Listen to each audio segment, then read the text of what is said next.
Media మిత్రులకు నమస్కారం. రాష్ట్రంలో గడిచిన 15 రోజుల్లో వివిధ గురుకులాల్లో 4 విద్యార్థినులు ఆత్మహత్యలు చేసుకోవడం బాధాకరం. భువనగిరిలో భవ్య వైష్ణవి అనే 2 అమ్మాయిలు, సూర్యాపేటలో కూడా వైష్ణవి అస్మిత అనేటటువంటి 2 అమ్మాయిలు గడిచిన 15 రోజుల్లో గురుకులాల్లో 4 విద్యార్థినులు ఆత్మహత్యలు చేసుకున్నారు. ఈ అంశాన్ని కనీసం రాష్ట్ర ప్రభుత్వం కానీ, ముఖ్యమంత్రి కానీ, మంత్రులు కానీ ఎవ్వరు కూడా పట్టించుకుంటలేరు. 4 విద్యార్థుల ప్రాణాలు వాళ్ళు ఆత్మహత్యలు చేసుకొని బలైపోతే అసలు వీటికి కారణమైంది, దీని వెనుక ఎవరున్నారు? వాళ్ళ విద్యార్థుల తల్లిదండ్రులు ఆందోళన చేసినారు, వివిధ రాజకీయ పార్టీలు, ప్రజా సంఘాలు ఆందోళనలు చేసినాయి. అయినప్పటికీ కూడా ఇప్పటి వరకు ఈ అంశానికి సంబంధించి ముఖ్యమంత్రి గారు ఒక్క మాట కూడా మాట్లాడకపోవడం నిజంగా చాలా బాధాకరం.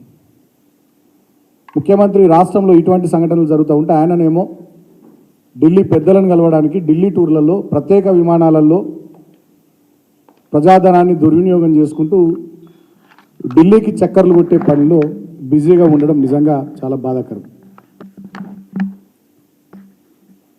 అదేవిధంగా గడిచిన కొన్ని రోజులుగా రాష్ట్రంలో పరిణామాలు గమనిస్తే ఎన్నికల సందర్భంలో వీళ్ళు ఇచ్చినటువంటి హామీలు అమలు చేసే ఉద్దేశం ఏమాత్రం వాళ్ళకి లేదన్నట్టుగా అర్థమవుతూ ఉంది. వాళ్ళు ఇచ్చినటువంటి 420 హామీలు కానీ, 6 గ్యారంటీలు కానీ వాటిలో ఇప్పటి వరకు అమలులోకి తీసుకొచ్చింది కేవలం ఒకటి ఉచిత బస్సు. మహిళలకు ఉచిత బస్సు అన్నారు. మీదికి కూడా మహిళలకు ఉచిత బస్సు ప్రయాణం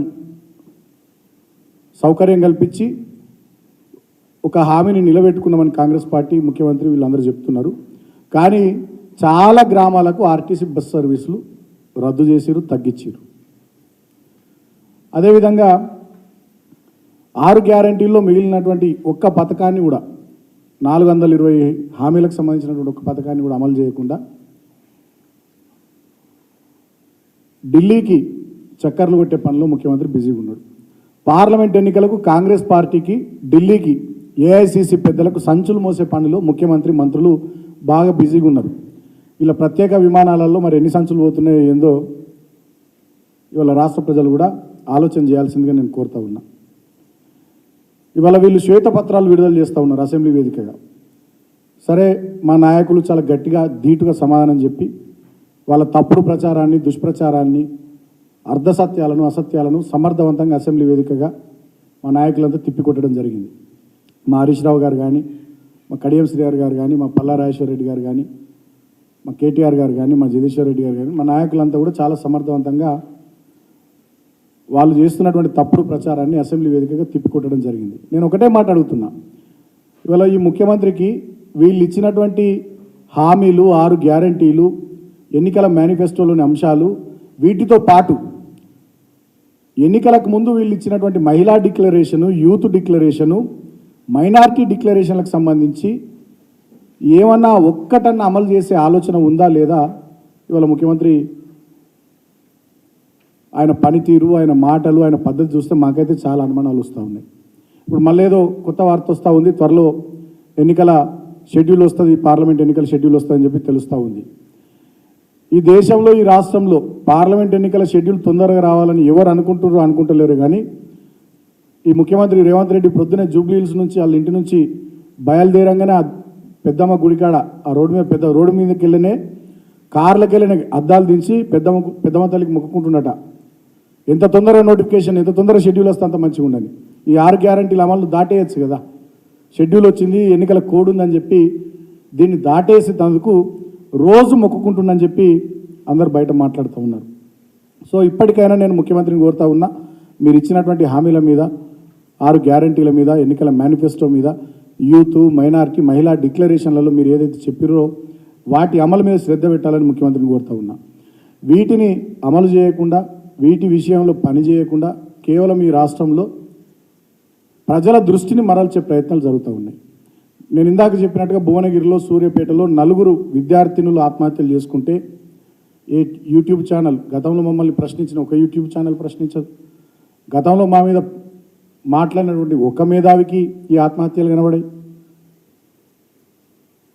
అదేవిధంగా ప్రజా సంఘాలు, వివిధ రాజకీయ పార్టీలు ఇంత ఆందోళన రాస్తారోకోలు ధర్నాలు చేసి అక్కడ మంత్రులు స్పందించారు, ముఖ్యమంత్రి స్పందించారు, అధికారులు స్పందించారు.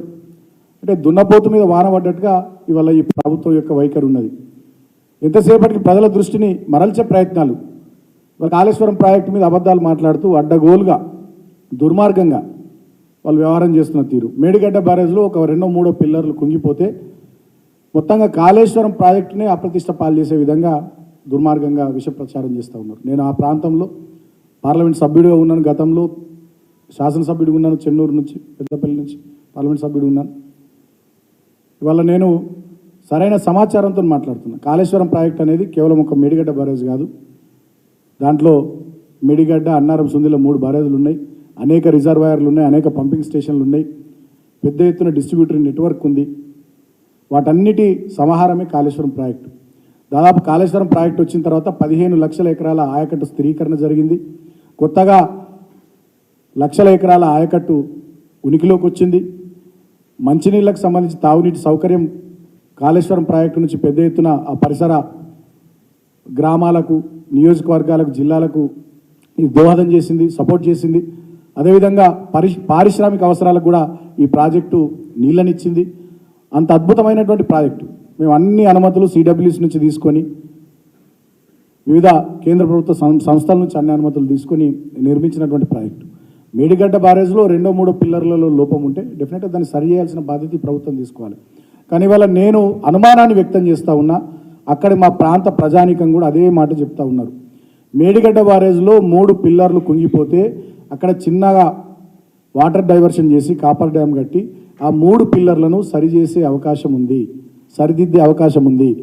అయినా కూడా ప్రభుత్వం దుర్మార్గంగా గత ప్రభుత్వం పైన, మా పైన నింద వేయాలనేటటువంటి ఆలోచనతో ఇప్పటికీ 2-3 నెలలైనా ఎలాంటి పనులకు పూనుకుంటలేదు. నేషనల్ డ్యామ్ సేఫ్టీ అధికారులకు అప్పచెప్పి వాళ్ళు వచ్చుడు, చూసుడు, పోవుడు, వాళ్ళు చెప్పుడు ఇదే జరుగుతూ ఉంది తప్ప అక్కడ చిన్న కూడా పని అవుతలేదు. మాకు నిన్న మొన్న తెలుస్తున్న వార్తలను బట్టి అన్నారం బ్యారేజ్లో నుంచి కూడా నీళ్లు వదిలేస్తూ ఉన్నారు. ఫోటోలు కూడా వచ్చినాయి సోషల్ మీడియాలో, పత్రికల్లో మీరు కూడా చూసిర్రు. సో ఎక్కడైతే ఆ పిల్లర్లు కుంగిపోయినాయో అక్కడికే అన్నారం బ్యారేజ్ నీళ్లు పోయేటట్టు వాళ్ళు కుట్ర చేస్తూ ఉన్నారు. పైనుంచి ప్రాణహితలో కూడా వరద వస్తూ ఉన్నది. ఆ నీళ్లు కూడా ఆ కుంగిపోయిన పిల్లర్ల దగ్గరికి పోయే కుట్ర చేస్తూ ఉన్నారు. అంటే ఇక వాళ్ళకు వర్షాకాలం సీజన్ వచ్చేంత వరకు ఈ పనులు చేయాలనేటటువంటి ఆలోచన లేనట్టుగా స్పష్టంగా అర్థమవుతున్నది. వర్షాకాలంలో ఇటు గోదావరిలో, అటు ప్రాణహితలో లక్షల క్యూసెక్ల వరద వస్తుంది. ఒక్కొక్కసారి 20 లక్షల క్యూసెక్ల వరద వస్తుంది. అంటే అంత పెద్ద ఎత్తున వరద వచ్చి ఇంకా మిగతా పిల్లర్లు కుంగిపోయి ఆ మేడిగడ్డ బ్యారేజ్కి ఏమైనా జరగాలి, తద్వారా గత ప్రభుత్వాన్ని బదనాం చేయాలనేటటువంటి ఒక కుట్రపూరితమైనటువంటి ఆలోచన ఈ ముఖ్యమంత్రి దగ్గర ఉన్నట్టుగా మాకు స్పష్టంగా అర్థమవుతుంది. అదర్వైజ్ వీళ్ళకి అటువంటి ఆలోచన లేకపోతే ఇప్పటికీ అక్కడ పునరుద్ధరణ పనులు మొదలు పెట్టాలి. ఇప్పటి వరకు మొదలు పెట్టలేరంటే డెఫినెట్గా ఆ డ్యామ్ను ప్రొటెక్ట్ చేసే ఉద్దేశము, ఆ బ్యారేజ్ను కాపాడే ఉద్దేశం ఈ ప్రభుత్వానికి లేదని అర్థమవుతూ ఉంది. నేను ఒకటే మాట ప్రభుత్వాన్ని కోరుతూ ఉన్నా, మీకు కోపం ఉంటే, రాజకీయాలు చేసే ఉద్దేశం ఉంటే వేరే అంశాల్లో రాజకీయాలు చేయాలి. కానీ ఇవాళ ఈ బ్యారేజ్లను, రిజర్వాయర్లను, ప్రాజెక్టులను వీటిని రాజకీయ కోణంలో చూసి లక్షలాది మంది రైతన్నల కడుపు కొట్టడం ఇది ఖచ్చితంగా తప్పు. మీకు పాపం తగులుతుంది. ఈ ముఖ్యమంత్రికి, ఈ మంత్రులకు, ఈ ప్రభుత్వానికి పాపం తగులుతుంది. రైతుల ఉసురు తగులుతుంది. ఇప్పటికే ఏసంగి సీజన్కి సంబంధించి చాలా జిల్లాల్లో నీళ్లు లేక రైతులు ఇబ్బంది పడుతూ ఉన్నారు.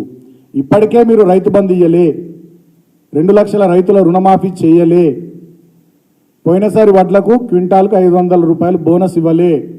ఇప్పుడు కాళేశ్వరం నీళ్ళు ఇవ్వకుండా, పంపింగ్ చేయకుండా లక్షలాది ఎకరాల్లో చేయాల్సిన స్థిరీకరణ కానీ, కొత్త ఆయకట్టుకు అందియాల్సిన నీళ్లు కానీ, పరిసర గ్రామాలకు ఇవ్వాల్సిన తాగునీళ్ళు కానీ ఇవ్వకుండా మీరు రైతాంగాన్ని ఇబ్బంది పెట్టే కుట్ర చేస్తూ ఉన్నారు. డెఫినెట్గా ఆ రైతుల ఉసురు మీకు తగులుద్ది. ఇది పాపపు చర్య.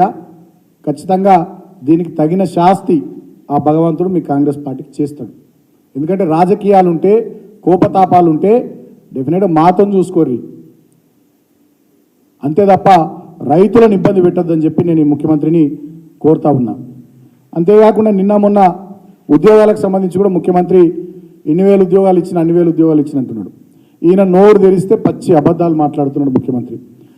స్టాఫ్ నర్స్ ఉద్యోగాలు కానీ, సింగరేణిలో డిపెండెంట్ ఎంప్లాయ్మెంట్ కానీ, అదేవిధంగా కానిస్టేబుల్ ఉద్యోగాలు కానీ, ఇవన్నీ మా ప్రభుత్వం ఉన్నప్పుడు మేము నియామక పరీక్షలు నిర్వహించి ఇంటర్వ్యూలు చేసి అన్ని కంప్లీట్ చేసి ప్రాసెస్ అంతా పూర్తి చేసి పెట్టినాం. వీళ్ళే కాంగ్రెస్ పార్టీ వాళ్ళు కోర్టుల్లో కేసులు వేసి ఆ నియామక పత్రాలు వీళ్ళకి అందివ్వకుండా ఆపిరు, అడ్డుపడ్డారు. మళ్ళీ వీళ్ళు అధికారంలోకి వచ్చినాక కోర్టుల్లో కేసులు విత్డ్రా చేసుకొని ఇవాళ వీళ్ళేదో ఉద్యోగాలు ఇచ్చినట్టు ఎల్బీ స్టేడియంలో సిగ్గు లేకుండా ప్రచారం చేసుకుంటా ఉన్నారు. వీళ్ళే ఉద్యోగాలు ఇచ్చిన. నేను అడుగుతా ఉన్నా, ఈ 3 నెలల్లో మీరు ఇచ్చిన నోటిఫికేషన్లు ఎన్ని, మీరు పెట్టిన రాత పరీక్షలు ఎన్ని, మీరు కండక్ట్ చేసిన ఇంటర్వ్యూలు ఎన్ని, మీరు ఇచ్చిన ఉద్యోగ నియామక పత్రాలు ఎన్ని? దమ్ముంటే దాని మీద శ్వేతపత్రం విడుదల చేయి. ఇవాళ ప్రజల దృష్టిని మరల్చే చిల్లర పనులు చేస్తూ ఉన్నాడు ఈ ముఖ్యమంత్రి, ఈ రాష్ట్ర ప్రభుత్వం. ఉద్యోగ నియామకాల్లో కానీ, అదేవిధంగా కాళేశ్వరం ప్రాజెక్టు విషయంలో కానీ, ఇతరత్ర అనేక అంశాల్లో అర్ధసత్యాలు, అబద్ధాలు, దుర్మార్గ విష ప్రచారాలు చేయడం ద్వారా ప్రజల దృష్టిని మరల్చే ప్రయత్నం చేస్తూ ఉన్నారు. నేను మళ్ళీ డిమాండ్ చేస్తూ ఉన్నా ఈ ముఖ్యమంత్రిని, వెంటనే మీరిచ్చిన 6 గ్యారంటీలు, మీరిచ్చిన 420 హామీలు, మీరు చేసిన మహిళా, యూత్, మైనారిటీ డిక్లరేషన్లను వీలైనంత తొందరలో అమలు చేయాలి. మళ్ళీ పార్లమెంట్ ఎన్నికల కోడ్ వచ్చిందని చెప్పి ఆ కోడ్ పేరిట, పార్లమెంట్ ఎన్నికల కోడ్ పేరిట దాటవేసే ప్రయత్నం చేస్తే పార్లమెంట్ ఎన్నికల్లో కాంగ్రెస్ పార్టీని ఖచ్చితంగా దానికి తగిన రీతిలో బుద్ధి చెప్పాలని చెప్పి తెలంగాణ ప్రజానీకానికి కూడా నేను విజ్ఞప్తి చేస్తూ ఉన్నా. తెలంగాణలో ఉన్న విజ్ఞులు, మేధావులు, తెలంగాణ చైతన్యవంతమైనటువంటి సామాజిక స్పృహ ఉన్నటువంటి ప్రతి ఒక్కరూ ఈ ప్రభుత్వాన్ని నేను ప్రశ్నించాలని కోరుతా ఉన్నా. ఎందుకంటే చాలా మాటలు చెప్పి, చాలా ప్రచారాలు చేసి అధికారంలోకి వచ్చినటువంటి వీళ్ళు ఒక్క మాట అంటే ఒక్క మాటను కూడా నిలబెట్టుకునే ప్రయత్నం చేస్తలేరు. ఇవాళ రాష్ట్రంలో విద్యార్థినుల ఆత్మహత్యలు ఒక దిక్కు జరుగుతూ ఉన్నాయి, అగ్రికల్చర్ యూనివర్సిటీలో విద్యార్థుల ఆందోళనలు ఇంకోవైపు జరుగుతూ ఉన్నాయి. జీవో 46కి సంబంధించి ఇంకా కొంతమంది నిరుద్యోగులు వాళ్ళ ఆందోళన చెందుతూ ఉన్నారు. ఇట్లా చాలామంది ఇవాళ రాష్ట్రంలో ఆందోళన వ్యక్తం చేస్తున్న అవన్నీ వాళ్ళదంతా కూడా అరణ్య రోదన అయిపోయింది. కాబట్టి వాళ్ళందరి పక్షాన ఇవాళ తెలంగాణ మేధావి సమాజం కూడా, తెలంగాణలో ఉన్నటువంటి పాత్రికేయ సమాజం కూడా ఈ ప్రభుత్వాన్ని ప్రశ్నించాల్సిందిగా ఈ సందర్భంగా నేను విజ్ఞప్తి చేస్తూ ఉన్నా. Thank you.